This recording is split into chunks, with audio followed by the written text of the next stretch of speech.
Hello and welcome back to The Art of Reflection. In this episode, we'll dive deeply into Nietzsche's critique of modernity. Not a general overview of his philosophy, but a focused, thoughtful exploration of how he viewed modern life as hollowing out the soul, flattening culture, and breeding resentment rather than strength. And by the end, we'll ask, if Nietzsche had access to our world, what would he see? And what might he demand from us? Let's begin in Nietzsche's era, the late 19th century. Europe was in the grip of industrialization. Science was rising, and traditional religion, especially Christianity, was losing its grip. In this age of progress, Nietzsche did not celebrate. He warned that something essential was being lost. He saw culture becoming increasingly nihilistic, losing meaning, direction, and values. He diagnosed a spiritual exhaustion underneath the surface of material progress. He feared that the modern individual had become weak, passive, and conformist, hiding behind moralities that comfort rather than challenge. The phrase "God is dead," which he introduces in The Gay Science, is not a triumphant declaration of atheism, it's a diagnosis. He writes, "God is dead, God remains dead, and we have killed him." This line doesn't celebrate human liberation, but laments the collapse of shared meaning. Without the divine framework, Nietzsche feared we might drift into relativism, nihilism, or worse, blind conformity to new idols.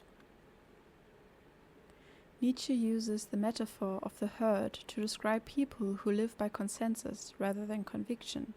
For him, modern societies tend to encourage sameness, conformity, and a fear of standing out. Imagine a classroom where a student has an unconventional opinion, but doesn't share it because everyone else seems to agree on something else. That internal censoring of one's thought, not from reason but from fear of isolation, is the herd mentality at work.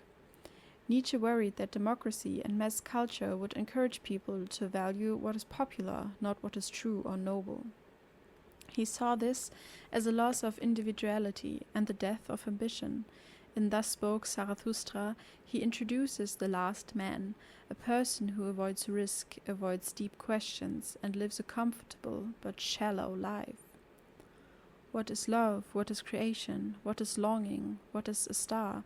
Thus asks the last man and blinks. The last man is content to be safe, but has lost the drive to become great.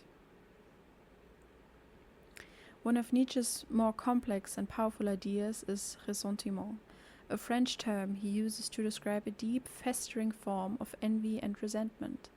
It occurs when people feel powerless but cannot or will not act to improve their situation. Instead, they redirect their frustration outward, demonizing those they perceive as strong, successful, or different. Instead of trying to improve their own skills, someone blames others for being privileged or arrogant, not because of any wrongdoing, but because they embody qualities the person secretly desires but cannot achieve.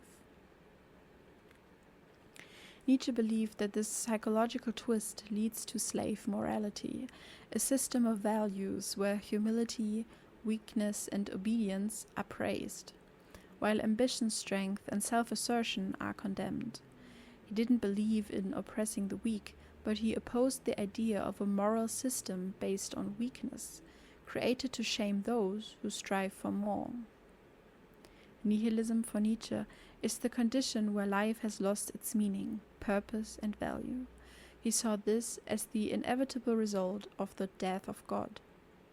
Without a higher power, traditional morality begins to collapse. But modernity had not yet found a suitable replacement.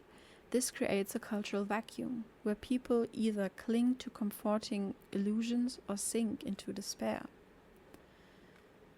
The rise of escapist entertainment, self-help fads, or extreme ideologies can be seen as responses to this spiritual void. People seek meaning, but often in fragmented or superficial ways. Decadence is a term Nietzsche uses to describe the decline of culture and vitality. He viewed a decadent society as one more interested in comfort than challenge, more entertained than enlightened. It's a society where health, creativity, and ambition give way to laziness, irony, and passive consumption. In a decadent culture, people might value celebrity gossip over philosophy or convenience over craftsmanship. Nietzsche believed that such societies eventually collapse under the weight of their own complacency. Let's now ask, if Nietzsche were alive today, what would he see? Would our society confirm his fears or surprise him with new developments? Let's explore some dimensions of our current culture through his eyes. Social media and the self. Nietzsche would likely see social media as the most visible form of the herd mentality. The curated lives, the performative outrage, the endless pursuit of likes.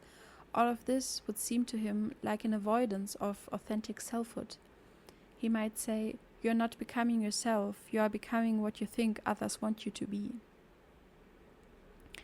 Comfort culture and consumerism. Our obsession with convenience, instant gratification, and lifestyle brands would strike Nietzsche as a new form of decadence. He might ask, what price are you paying for your comfort? Online shopping, food delivery, streaming services, they make life easier, but do they make it richer?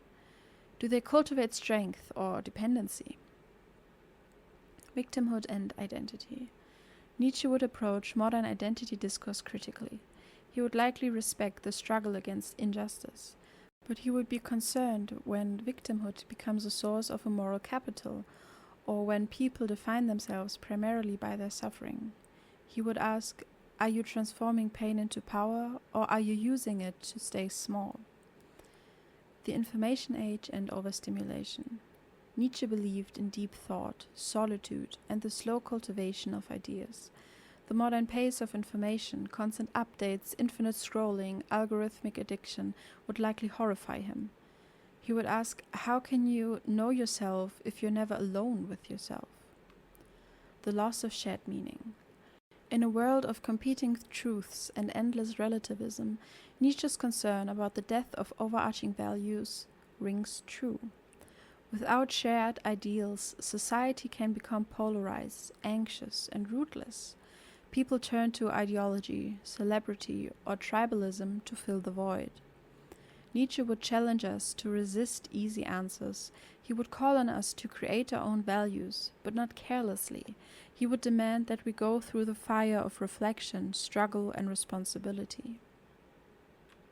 Nietzsche's critique of modernity isn't just about despair, it's also about possibility.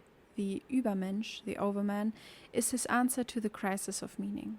A human being who lives creatively, who accepts suffering as part of life, who creates their own values without falling into either nihilism or conformity. This isn't an easy path, but it's a necessary one. So ask yourself, are you seeking comfort or growth? Are you echoing others or speaking your truth? Are you reacting to life or creating your way through it? Nietzsche holds a mirror to modernity. What we see may be uncomfortable, but it's also illuminating. We may not agree with all of his provocations, but we can use them to ask better questions. What kind of life am I living? What kind of person am I becoming? What values are truly mine? Until next time, keep questioning, keep reflecting, and stay curious.